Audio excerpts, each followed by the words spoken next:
I want to introduce my dear friend from Camp Jerome. Shout out to Rabbi Pepper if he's watching Shout out. this. And the Baron Her Synagogue from Memphis community. Oh yeah.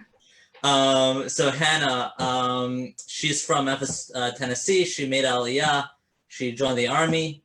Without further ado, Hannah, tell us about yourself. You summed it up pretty good. So I grew up in Memphis, Tennessee, and then I went to university in Indiana.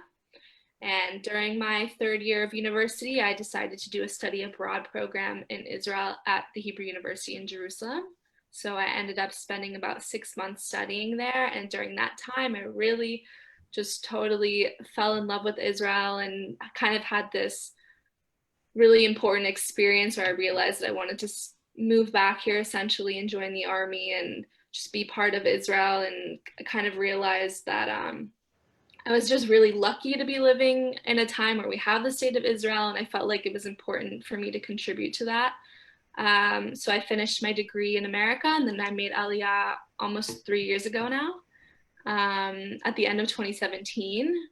And I made Aliyah with an organization called Garin Sabar. And I just want to say ahead of time that my experience is definitely more specific to young people who want to join the army, because the way that I made Aliyah was specifically kind of on the special track for people who want to be in the army and serve as lone soldiers. So I made Aliyah to a kibbutz called Tirat Tzvi in the north of Israel, and I lived with what's called a Garin, which is a group of young people who are going to be drafting into the army. And I did my army service in a unit called Kishrei Chutz, which means like international relations. So it's our job to kind of manage the relationship that the IDF has with other armies around the world. And I completed my army service this year, and I moved to Beersheba in February. And that brings us up to date. I just started my first job in Israel, which is really exciting, but we can get more into that later. Absolutely. So you mentioned you were on this track, this specific track for Olim through for young people. Yes. How old were you when you made Aliyah? I was 21 and 21. now I'm Wow. 24. Yes. Wow, that's young. Was it It's young, it is, but it's older than most Israelis go into the army. right? Because most Israelis are 18. Yes. They're like little babies holding machine guns. Right. Um, was it scary to be a lone soldier? I mean, most of your family, all of your family lives in America, right? As of now, yes, all of my immediate family is still in America. Um, Scary, yeah, scary, yes. Change is always scary, and to move to the other side of the world is definitely a big change. But I just felt really strongly about it, and I knew it was right for me, and that kind of brought me comfort. But most importantly, I had this group of other soldiers that I was living with who were also going through the same experience as I was, and I had what we call an adoptive family on my kibbutz who I would go to for Shabbat and things like that. So through doing this program, I was given kind of automatically this like new family and this new group of friends, and that made the process much easier. So I definitely recommend for young people who want to make Aliyah doing something similar. It helps a lot.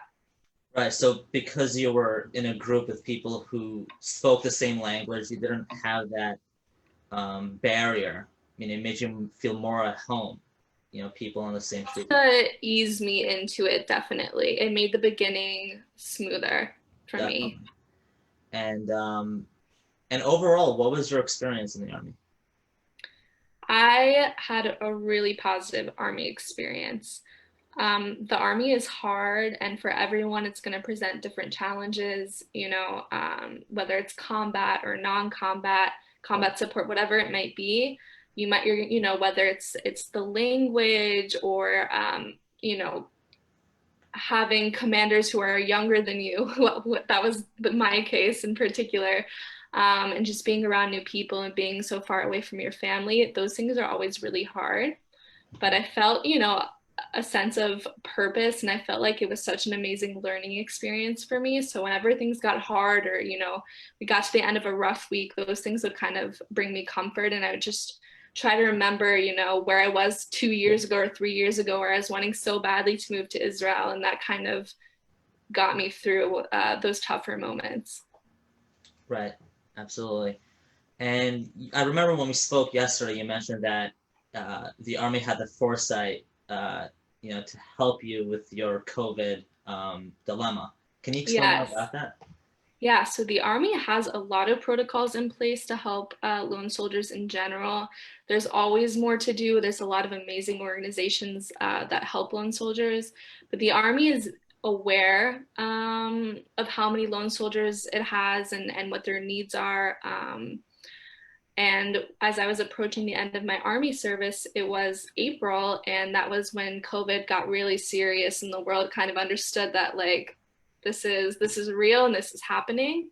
And the Army actually had the foresight to reach out to its lone soldiers who were finishing the Army during that really crazy time, and offer us basically to remain in the Army but stay at home and take care of ourselves, but they would continue to pay us a paycheck to kind of help us stay on our feet for an extra few months, which was really very helpful to me and a lot of my friends.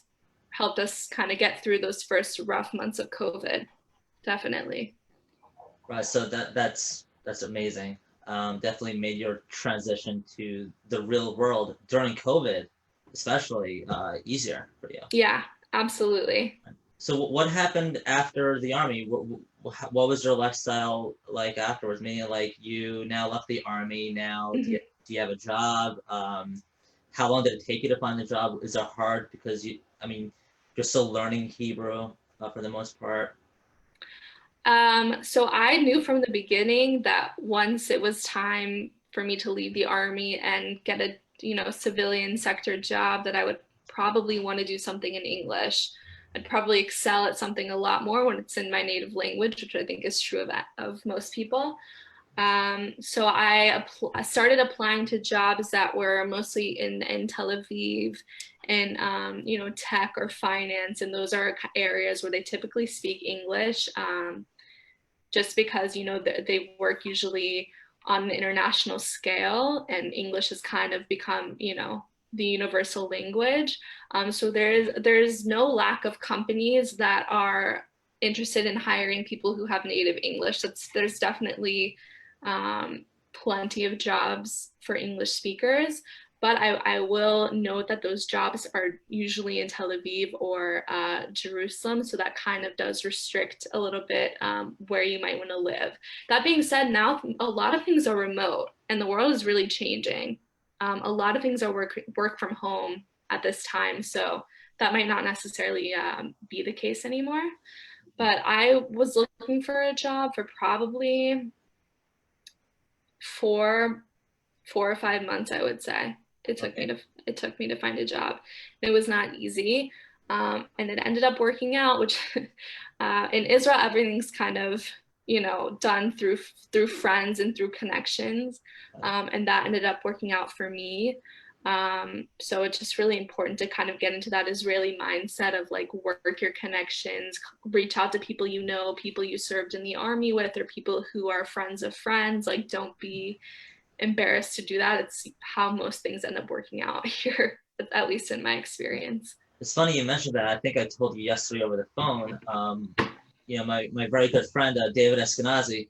I hope you're watching this, David. He founded Aliyah Network, and that's exactly the point you're speaking to, because a lot of people don't know what to do. They have no job. Right. They don't speak Hebrew. Leaving their home from Memphis Yeah. is hard. It's a Um, leap for but sure. this network is a social network which connects you with those opportunities. It connects you with services that help you speak Hebrew. It connects you with individuals that can hook you up with a job. Because at the end of the day, like you said, it's all about those connections, and those are valuable. Yeah, that's so important, especially for people who are making Aliyah without such an extensive extensive network of friends and family in Israel, the more resources, whether it be, Facebook groups and WhatsApp groups and organizations who can connect you to people, the better, because there's really is a need for those services. Got it. And then how is it living in Beersheba? Is there like an English community there? Are you comfortable there? Yeah, well, I'm kind of in a unique situation because of COVID. I moved here maybe 2 or 3 weeks before COVID started and everyone went into lockdown. So I haven't had a lot of opportunities to really meet people Mhm. and make a lot of friends. But just from walking around the neighborhood, I see a lot of there's all kinds of people here. It's very family friendly. It's very affordable, which was important to me moving here. Coming out of the army and looking for a job, and especially during Corona, during COVID. So I've really enjoyed it, but I can't speak so much to kind of the social scene. But Well, for young people, there's a really strong student scene because of the university here. And I can't speak also, to kids and families. I don't, have my own kids or anything yet, but it does seem like a very, nice family friendly community. I happen to live in a community with a lot of religious and non-religious American Olim. mhm. So it definitely exists. I hear them walking around on Shabbos and talking about, the Jets game or whatever. So they're here. That's good. Hopefully, when Corona ends, I'll get a little more of that social interaction.